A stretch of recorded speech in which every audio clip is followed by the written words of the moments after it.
I'm Bill with TANDEMKROSS, making good guns great. Before I get started, let me ask you to please like and share this video on whatever social media platform you found it on.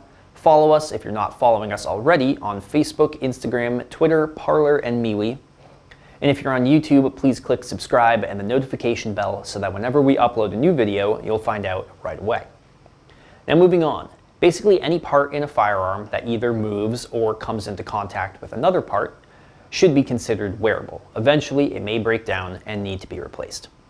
The disconnect in a Ruger 1022 does both of those. It comes into contact with the sear, and it moves every time you shoot. Another interesting tidbit about the disconnect in the 1022 is that many aftermarket triggers or even alternative Ruger triggers require different disconnects, just a differently shaped one or a proprietary one, for example.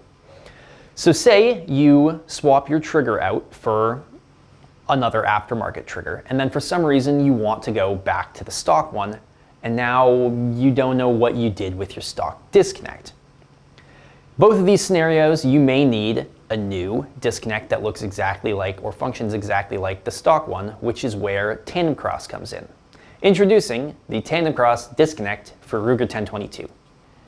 In both form and function, the TANDEMKROSS disconnect is exactly like the stock Ruger disconnect. It will work with your stock trigger or any other trigger that requires a stock disconnect. The only difference is that the TANDEMKROSS disconnect is made from hardened tool steel for long-lasting durability. The TANDEMKROSS disconnect is fairly easy to install and requires only a few common tools to do it. Let me show you how. To do this install, you're going to need a 5/32 Allen wrench, a thin punch, and we recommend eye protection because there are parts under spring tension.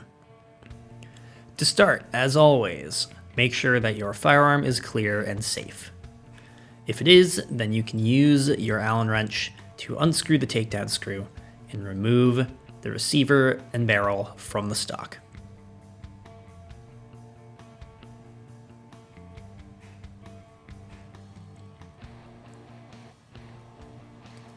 Set the stock aside.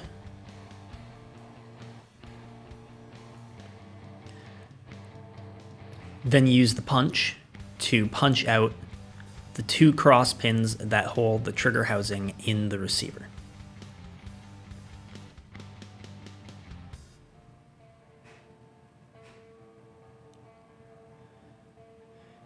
Remove the trigger housing and set the receiver aside.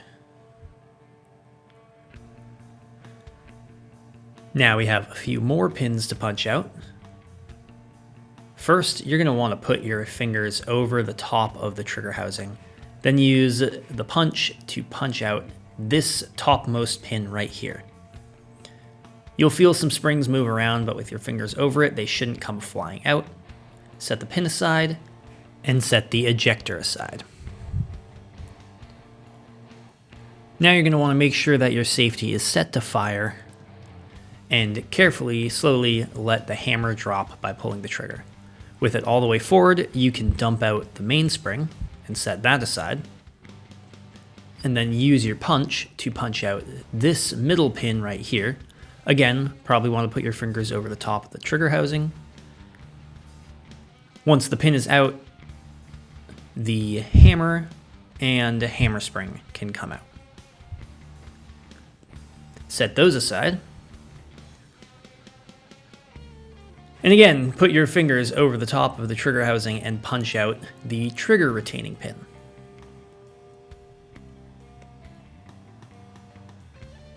Set that aside, and now you can slide the trigger up out of the top of the trigger housing.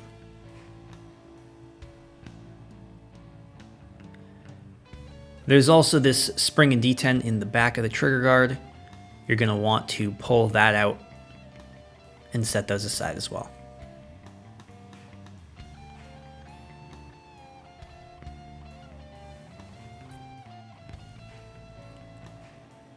Now, use your punch to punch out this pin here in the trigger. Set it aside, and now you will be able to remove the sear and disconnect. Separate them carefully so that you don't lose the little spring between them. Set the sear and the spring aside, and set the old disconnect aside, and grab your new one. The new disconnect will be oriented as shown in relation to the trigger, looking sort of like a check mark when you put it in. Grab that tiny pin that you just took out. Put the disconnect into the trigger with the hole through the disconnect and the rear hole on the trigger lined up, and put the pin in. Now grab your sear. The sear is going to be put in the trigger as shown. Before you push it all the way in, you're going to want to take note of the hole in the disconnect and the matching hole on the sear. One end of the spring is going to go into each of those. So set the spring into the sear,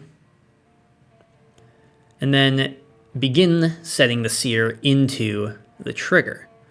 As the disconnect folds down on top of it, guide the free end of the spring into the hole on the disconnect. And then put the pin that came with the disconnect into the trigger to hold the sear in place for now. The spring is going to make it tough to get the hole through the sear and the trigger to line up, so you may have to wiggle them around a bit, but eventually you will get that retaining pin in. And now this assembly will hold itself together. If you can feel the sear and the disconnect clicking past each other, then that means you set it up correctly and they are engaging correctly. So now grab your trigger housing again. Put that spring and detent back into the hole on the trigger guard.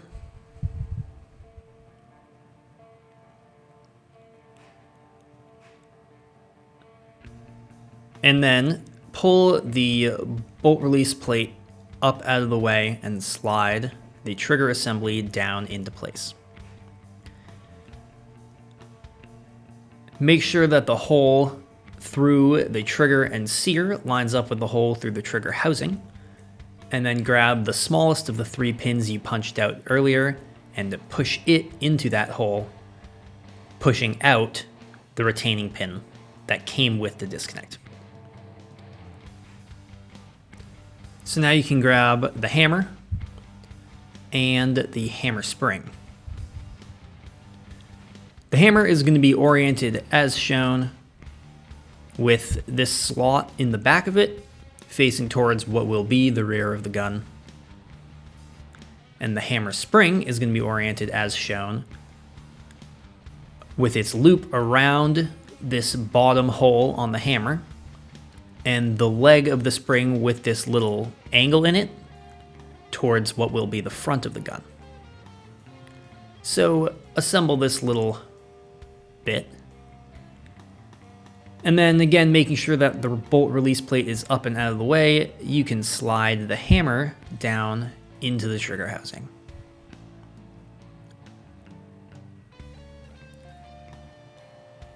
Line the hole through the hammer up with the hole through the housing and put the largest of those 3 pins that you punched out earlier through that hole.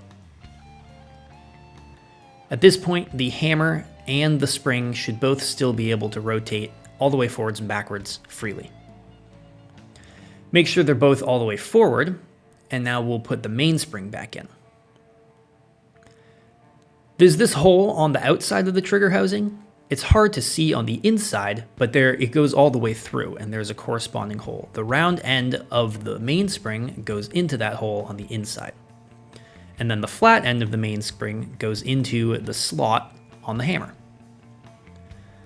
Line it up with that slot, and then you can pull the hammer back, compressing the mainspring until it stays cocked. The spring should still be able to rotate though.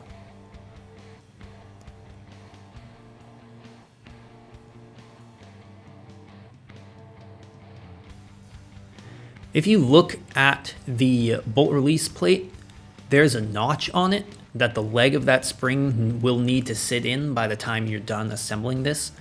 Just remember that. We'll make sure that the spring leg gets in there later. But now is going to be the easiest time to see it. That's why I'm showing it to you.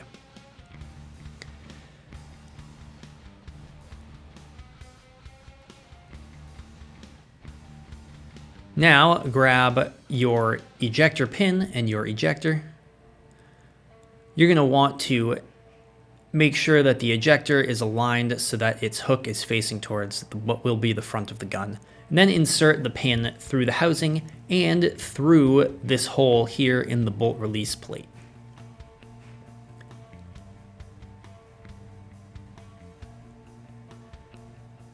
But don't push it all the way through the housing yet. With it about halfway through the housing, grab the ejector and slide it on to the end of that pin. Now you can make sure that the ejector sits down into its slot in the housing where it belongs.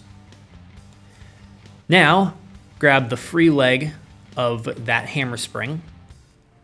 With the hammer spring rotated all the way forward, bend the leg under the pin and push the pin all the way through the housing. Now grab your punch and kick the bottom leg of that spring over into the slot that I showed you a moment ago. And now you can begin reassembling your 1022. Insert the trigger housing into the receiver and replace the cross pins.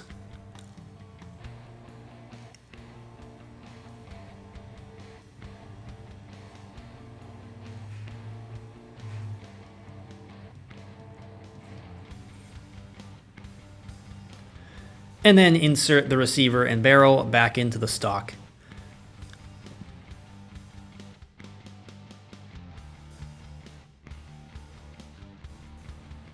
And tighten the takedown screw back down.